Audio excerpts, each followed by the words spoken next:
This is the job I've always wanted since I can remember. And I feel very lucky to have this job. Given that, I feel I need to treat it with respect and discipline and treat it like a job.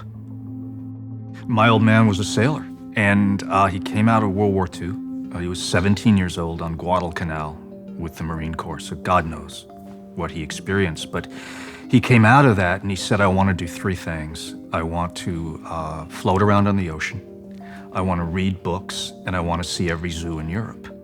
And that's what he did. And when I was a kid, he had shore duty, and so he'd have all his old Navy buddies over, and they would drink and tell stories.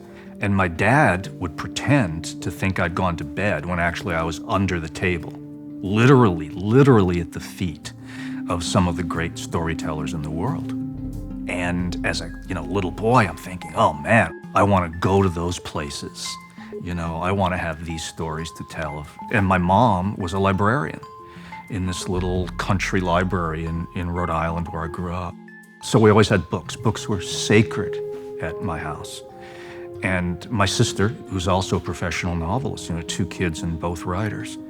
And we were allowed to stay up as late as we wanted at night, as long as we were reading. And we were allowed to read anything we wanted at any age. And so for me, being a storyteller, if my life worked out that way, that was going to be the best possible thing. I went to New York to become a writer, as one does, and of course, as one does, I was starving within 3 weeks. Nobody in that city thought I was a writer. I got a job managing movie theaters. And when you manage movie theaters, you learn all about theft because they are basically glittering walls of theft. I was fired for delivering a legitimate set of box office figures.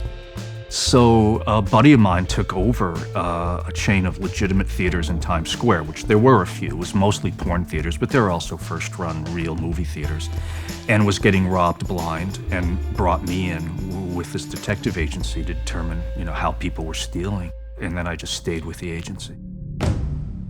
It was funny, when my last book, Cartel, came out, there was a big ad in Times Square, the glittering lights and everything, the cartel, 50 feet high, and all of that. And it made me laugh because within sight of that sign, I'd been stabbed when I was a PI on Times Square.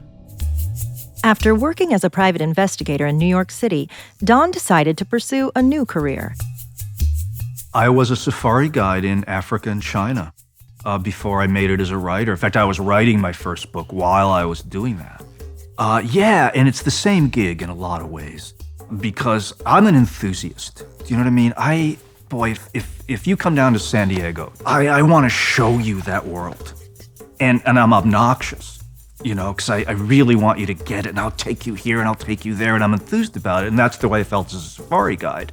I loved being able to show someone elephants. The first time you take someone in the wild and you show them wild elephants, they typically weep. Or show them lions with their cubs. And then if you can take them a little deeper and say, well, this is why we're seeing this elephant right here this way.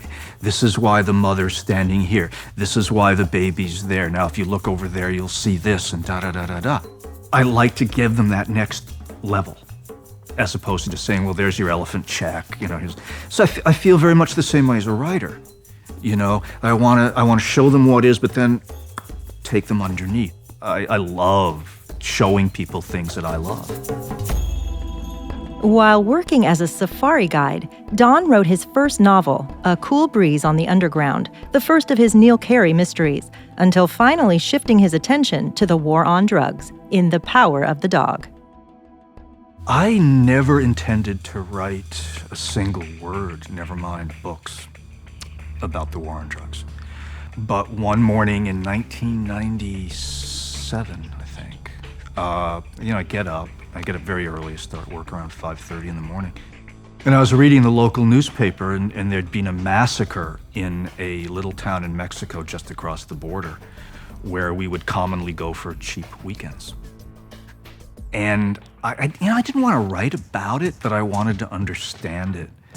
And I started to read books with titles like The Problem of Evil and What is Evil, but I found no answers for what had happened in philosophy. And so then I started to research the Mexican-American drug situation. And the more that I learned, the angrier I got. And so I guess when you're a novelist, the only way you deal with any of this is to write about it. I get impatient with writers who think we're so different. You know, we get rejected. Everybody gets rejected.